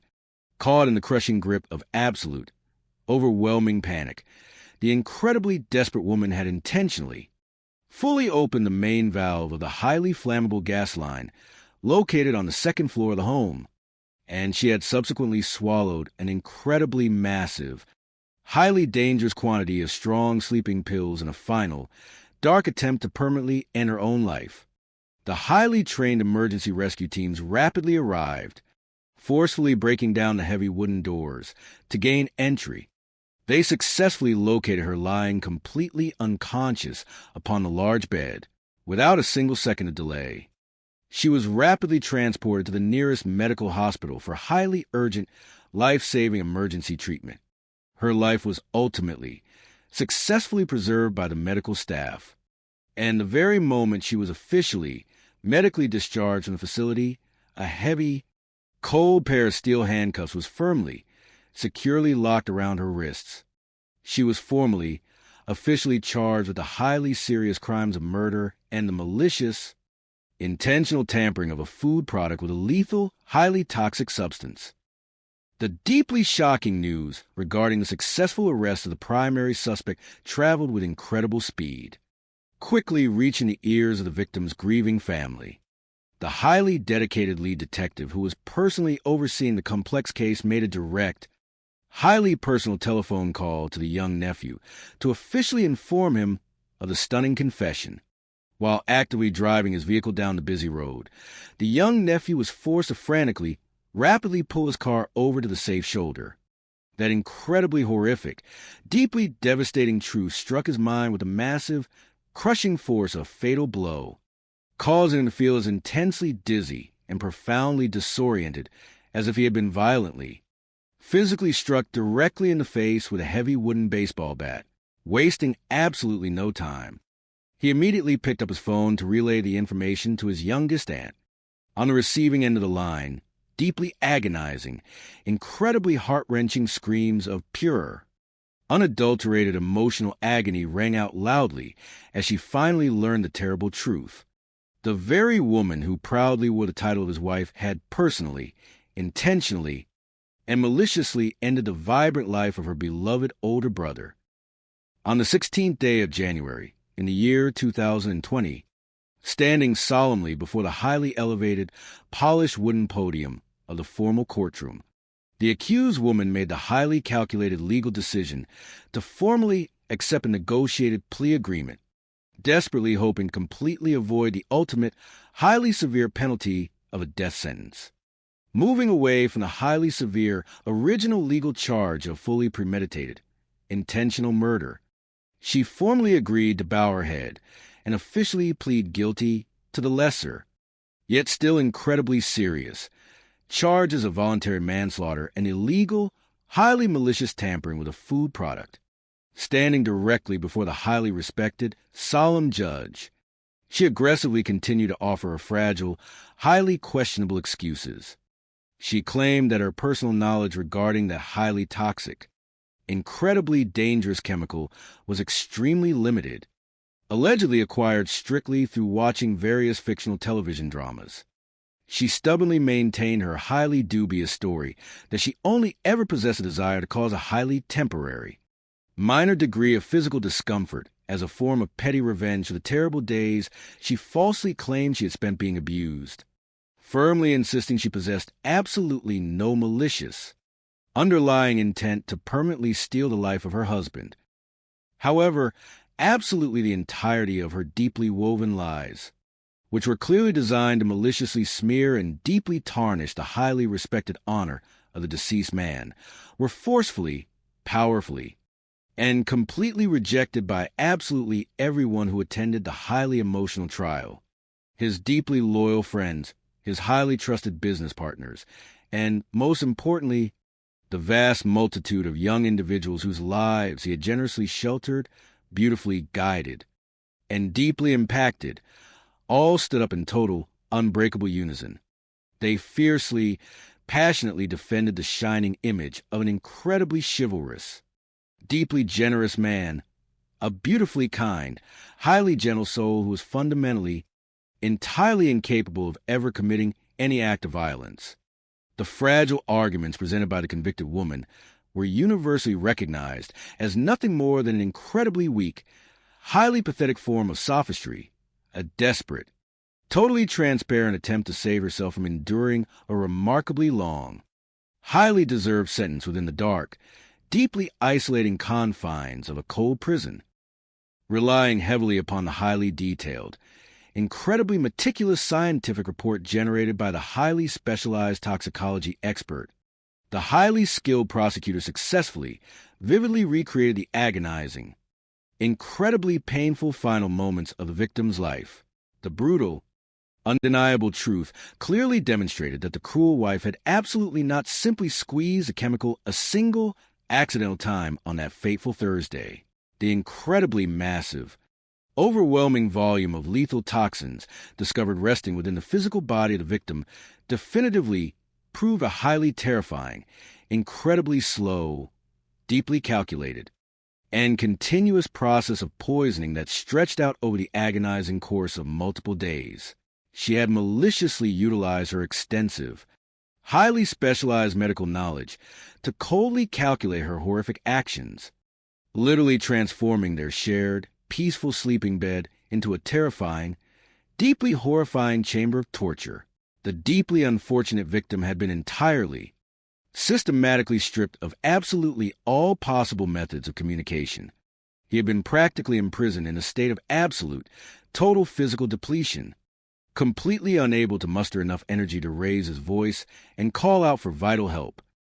It was not until the seventh day, when her incredibly dark, deeply twisted patience had finally, completely run out, that she ruthlessly, mercilessly squeezed the entire, absolute remaining contents of the highly toxic bottle directly into his final, clear glass of water, cruelly forcing her intensely suffering husband to swallow the fatal dose entirely. After successfully completing her terrifying, deeply horrific crime, she had calmly, with chilling indifference, stepped outside into the garden to casually start the engine of the loud lawnmower. She deliberately allowed the roaring, highly abrasive noise of the powerful machine to completely drown out the deeply tragic, fading sounds of a life that was slowly, painfully extinguishing within the walls of the house, entirely avoiding the need to witness the final, agonizing breaths of the remarkable man who had once loved her with absolutely all of his enormous, generous heart. The carefully constructed, highly deceptive image of a gentle, wonderfully dedicated nurse who deeply cared for her patients was violently, entirely ripped away, revealing the horrifying, highly chilling reality of a true monster hiding behind a remarkably human face. The highly severe, completely justified sentence of 25 years inside a secure prison facility was formally, officially pronounced, successfully bringing a legal conclusion to a highly shocking, deeply disturbing case. Yet, it could never truly erase the profound, lingering pain carried within the hearts of those left behind. Even though she never, not even for a single second, formally admitted to harboring a truly premeditated, deeply calculated intention to murder, the massive, overwhelming mountain of irrefutable scientific evidence and the highly chilling, entirely cold-blooded sequence of her actions had forcefully dragged a brutal, deeply cruel truth into light. The true, highly deeply hidden motive lurking behind this truly disgusting, incredibly horrific crime was nothing other than a vast, entirely bottomless well of pure financial greed, a desperate hunger to claim his incredibly massive, highly valuable personal fortune, by highly maliciously, intentionally destroying his perfectly legal, completely valid will. She held the absolute, firm belief that the entirety of his vast assets, ranging from the incredibly beautiful, highly expensive works of fine art and priceless antiques, all the way to the massive, overflowing balances held within his various bank accounts, would automatically, seamlessly fall directly into her own pockets, strictly adhering to the standard inheritance laws of the state. That highly terrifying, incredibly sinister criminal plan had come dangerously, terrifyingly close to successfully deceiving absolutely everyone involved, if it had not been for the fierce, entirely unyielding determination of the victim's deeply loving family, who relentlessly, passionately fought to demand absolute transparency and truth. A highly superficial, totally inadequate initial autopsy report might have permanently, entirely buried the horrific truth forever, hiding it securely beneath the highly convincing, perfectly crafted disguise of a completely natural, severely fatal illness, if she had simply possessed the patience to quietly, peacefully play the expected role of a deeply grieving, highly heartbroken widow, softly weeping over the fresh grave of her late husband.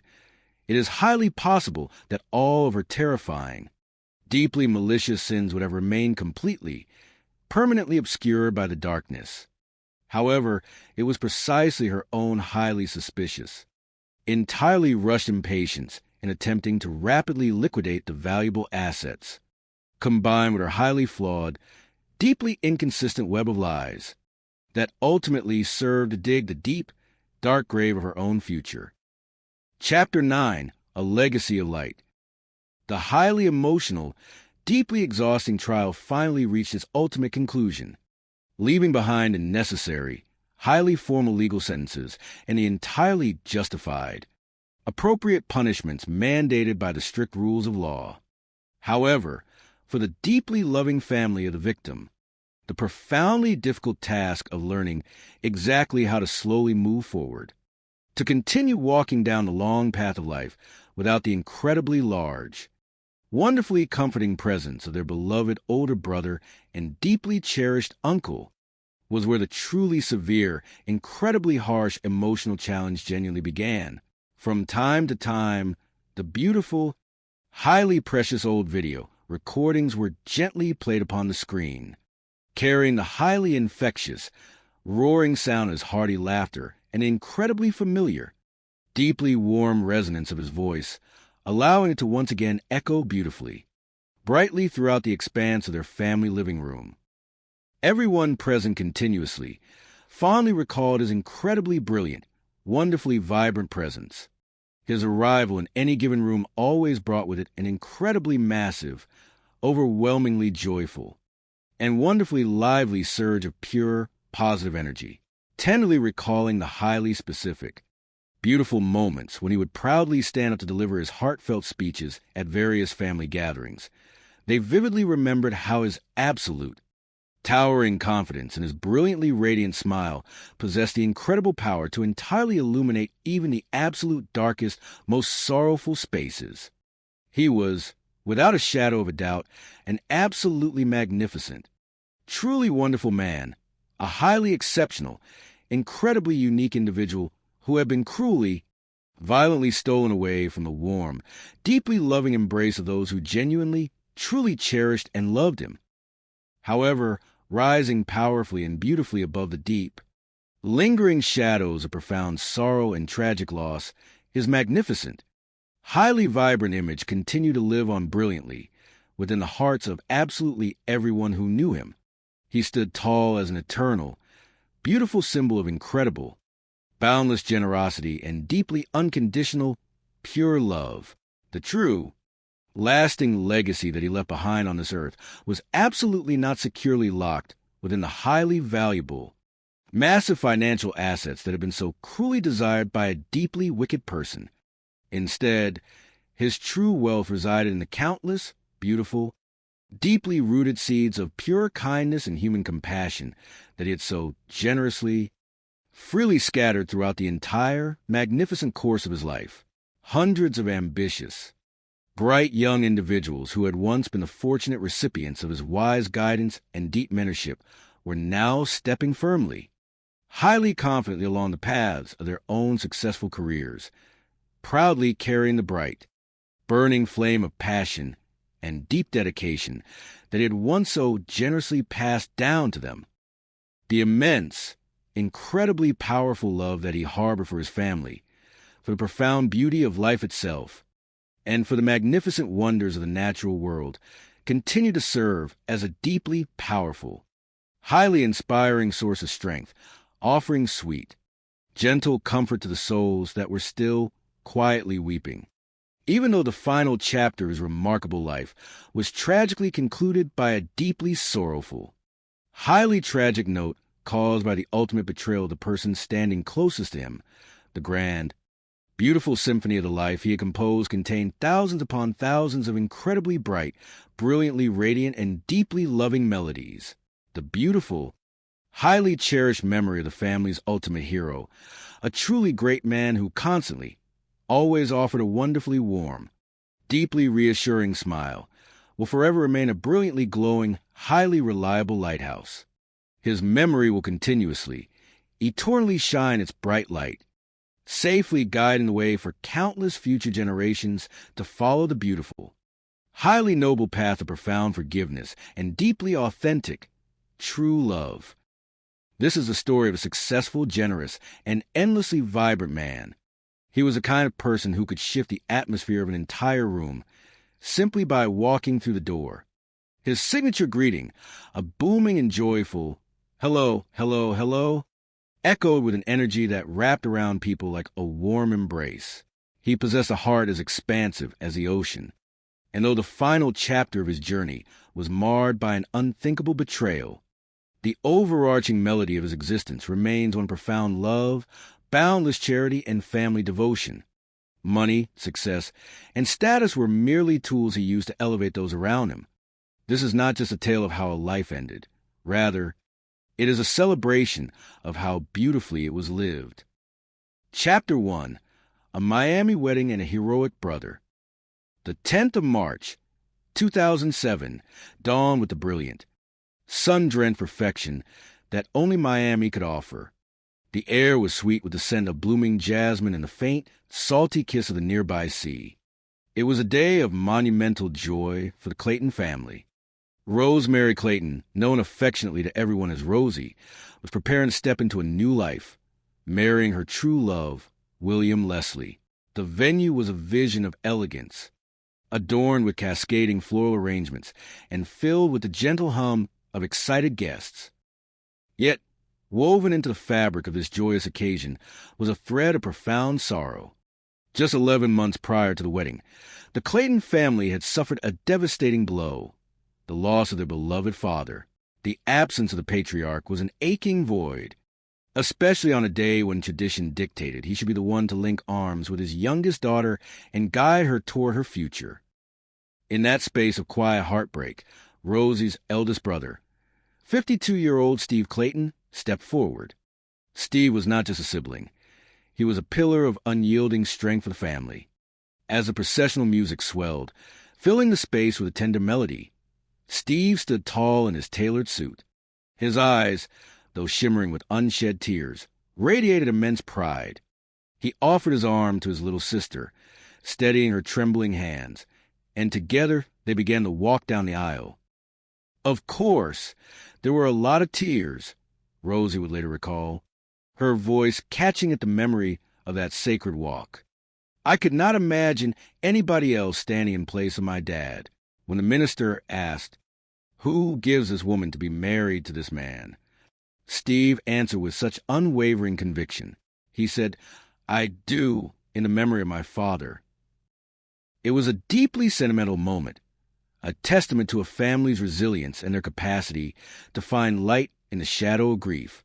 With their father gone, Steve had naturally ascended to the role of the family's protector and guide. Although he had not yet married or had children of his own, he possessed a paternal warmth that he freely bestowed upon his siblings and their growing families. Their bond was ancient and unbreakable.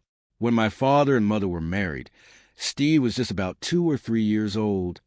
Rosie reminisced, painting a picture of their shared history.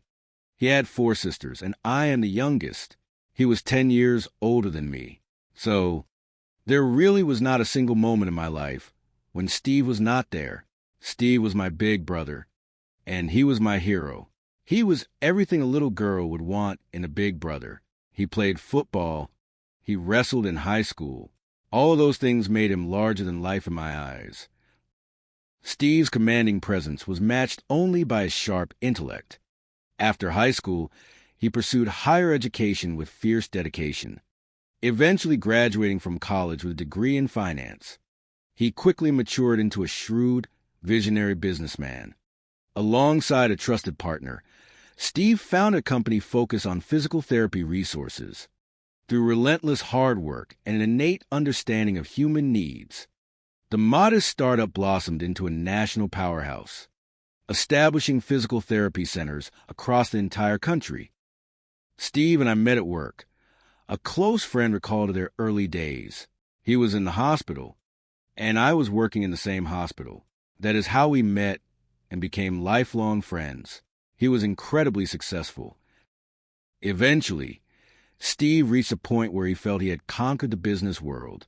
He decided to sell his interest in the company, closing one chapter to open another.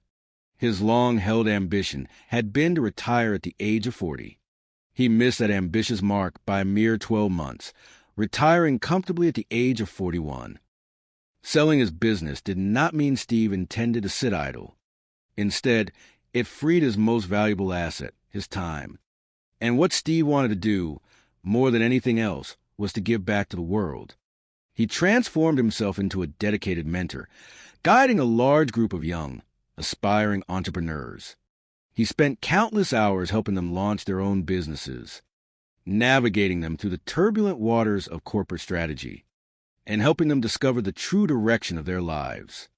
Steve was astonishingly generous, not just with his financial resources, but with his wisdom, his patience, and his undivided attention. Above all his professional achievements and charitable endeavors, Steve always, without fail, had time for his family. Home videos captured the essence of his spirit. In one cherished recording, Rosie filmed as Steve playfully teased their Uncle Max. Laughter echoed through the room. "It is special," Rosie noted softly while watching the footage. "My dad was not so funny. He was more serious. Much more serious. But Steve? Steve brought the joy." That same joy made him the life and soul of Rosie's wedding reception. When the time came for speeches, Steve was the first man on his feet. He required no prepared notes, only the depth of his feelings. "Hello, hello, hello." His rich voice boomed over the microphone, instantly capturing the room's attention and easing the emotional weight of the day. "This is my way of getting away from the emotional stuff," he joked, flashing a brilliant smile. He turned to his new brother-in-law. "William, thank you so much. I am not going to look at you, because I will cry. Thank you so much for making my sister so happy." He paused, and the room grew hushed as a protective older brother let his guard down. "My dad told me before he passed, to take care of my sister, to honor you, and he loved you very much. Steve took a deep breath, collecting himself. All right, I have to get serious here. You guys are great companions. You are great partners. And my sister, I have never seen her happier. Later in the evening, the time arrived for the traditional father and daughter dance. Steve gently took Rosie in his arms, prepared to glide across the floor in their father's stead. But before the band played a single note, the room was stilled by an unexpected sound. It was an audio recording of their late father, a surprise gift that brought the past beautifully into the present. The best moment of my day was when you were climbing my knee. Their father's recorded voice echoed, rich with love. You would say, "Daddy, I love you." I miss those days, I really do, because I love you too. Tears flowed freely among the guests, but they were tears of healing. He had so many duties that day. Rosie said of her brother, "He was my dad. He was the best man. He was the entertainment. He was the one that kept everyone calm, kept everyone laughing. He was an absolute natural at it." Chapter 2, The Search for a Kindred Spirit. Despite his extraordinary success, his wealth, and his tightly knit network of devoted family and friends, Steve Clayton's own romantic journey had been fraught with challenges. He was a man who gave his all to everything he touched, and he sought a partner who mirrored that intensity. He looked for a woman who was as focused, determined, loving, and caring as he was. It was, as his family knew, a tremendously tall order to fill. Now 52 years old, his relatives privately figured it would take a remarkably special person to sweep a man of Steve's stature off his feet. They knew Steve was on a quest for a soulmate, someone he could connect with on an intricate web of emotional, intellectual, and spiritual levels. 3 years after dancing at his sister's wedding, a shift occurred. In the twilight months of 2009, Steve made a decision that would alter the course of his life. Craving a change of pace and a new environment, he packed his bags, leaving behind the tropical familiarity of his home state of Florida to embrace the crisp air and rolling landscapes of North Carolina. He really loved being physical, a family member explained. He loved walking. He loved hiking. He loved absolutely anything that had to do with being outdoors. So, when he moved from South Florida up to North Carolina, he had the opportunity to be outdoors surrounded by nature a lot more. The change of scenery seemed to work a kind of magic on him. Within just a few short months of settling into his new life, Steve called his family with a joyous announcement. He had met someone special. The change in his demeanor was palpable even over the telephone. He seemed to carry a renewed glow, a spark of youthful excitement that he had been missing for quite some time. Her name was Lana Walsh. She was 12 years his junior, a dedicated nurse who had spent her formative years growing up in the quiet plains of Oklahoma. When the family finally met her, the contrast between the two was immediately striking. "She struck me as being very sweet," one of Rosie's friends observed. "Very quiet, but very sweet. And this quiet nature kind of stood out because Steve was never very quiet. Steve's personality was gigantic. It filled the room. She was much more like a wallflower. Yet, despite the stark differences in their outward temperaments, Steve was absolutely certain that she was the one he had been waiting for. The couple was deeply affectionate, presenting a united front of quiet devotion. They were rarely seen without being arm in arm. Steve was constantly hugging her, gently squeezing her hand, or leaving a soft kiss on her forehead. For Rosie, seeing her brother's heart so full was the only thing that mattered. "I felt incredibly happy for my brother," she said warmly. "So, of course, anybody that he loved, I was going to embrace with open arms." The romance blossomed rapidly. It was not long before Steve, guided by his unwavering certainty, asked Lana to move in with him. After taking the time to know each other on a deeper level, Steve persuaded her to relocate to Charlotte. As his family and business associates knew well, when Steve Clayton set his mind to something, he could be highly convincing. Their shared life quickly expanded to include new, four-legged members of the family. The first dog that Steve and Lana adopted together was a delicate Italian greyhound they named Guinness. They fell completely in love with the breed's gentle nature, and shortly thereafter, they decided their home needed even more love. They adopted a second greyhound, naming her Sadie. With Lana by his side and their dogs at their feet, Steve finally felt that he had found his missing piece. He spoke of her with a reverence that touched those who listened. He affectionately referred to her as his Lana Sue. He made no effort to hide the profound feelings he harbored for her. He was, to the eyes of the world, very much in love. I think Steve found himself well grounded with Lana, a relative observed. I felt like Steve found a certain sense of peace with her. Leaving Florida for North Carolina had provided Steve Clayton with more than just a change of scenery. It had delivered a whole new, beautiful future. Chapter 3. The House on the Lake. When Steve Clayton had danced with his sister Rosie at her wedding, spinning her around the floor in their father's memory, he had silently dreamed of finding his own special someone to share the dance of life. 6 years later, that dream materialized into a beautiful reality. He was preparing to marry the love of his life, the dedicated nurse, Lana Walsh.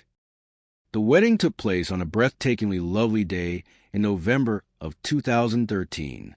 Friends and family traveled from far and wide, making the journey to North Carolina, simply to stand witness and share in his profound happiness, true to his generous nature. Steve ensured the day was magnificent not just for himself and his bride, but for every single guest in attendance. The ceremony was held in the intimate setting of their house in Charlotte. It was an event of pure, unadulterated beauty. You could just see the love, a guest marveled. I mean, it was just beaming from both of them. They were radiant. Shortly after exchanging their vows, the newlyweds made the exciting decision to relocate once more, this time to establish their permanent, forever home. They found their paradise just over the state border in South Carolina, situated on the serene, picturesque banks of Lake Wylie. The property was nothing short of spectacular. It was like something you would see on a pristine postcard. Rosie described this gorgeous ocean blue home, sitting perfectly on a breathtaking piece of lakefront property. It was very, very lovely. The couple enthusiastically set about refurbishing their new sanctuary, transforming the house into a true reflection of their journey together. They decorated the spacious rooms with Steve's extensive collection of fine artworks and rare antiques.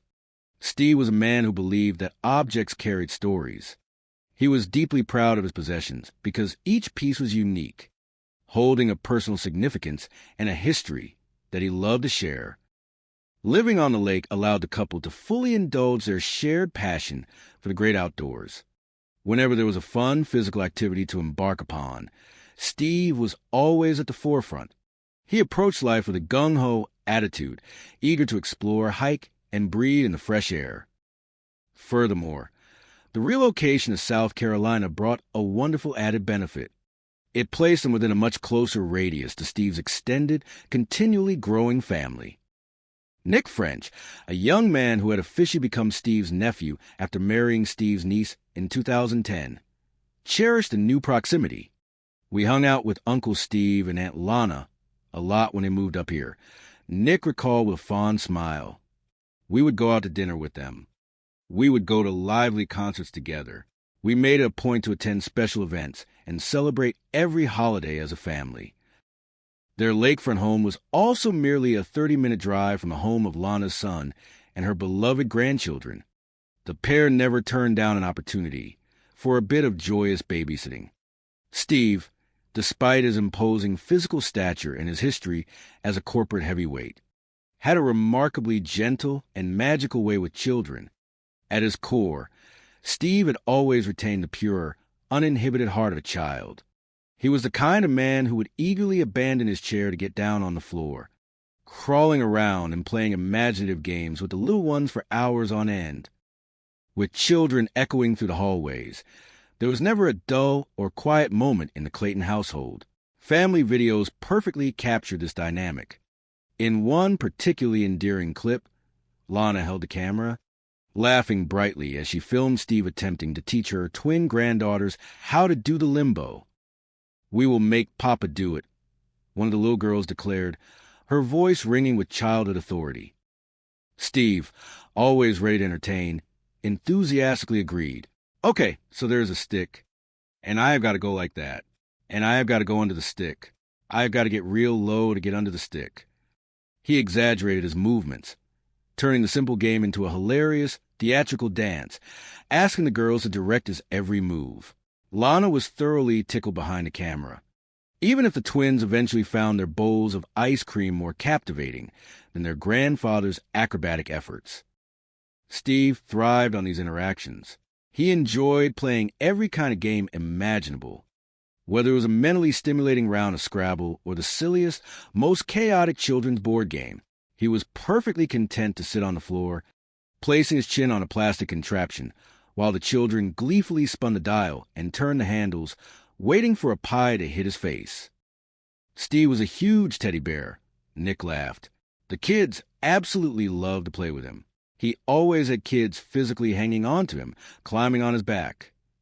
And Lana was always right there beside him, completely game for the fun, her laughter mingling with his in the warm, sunlit rooms of their home.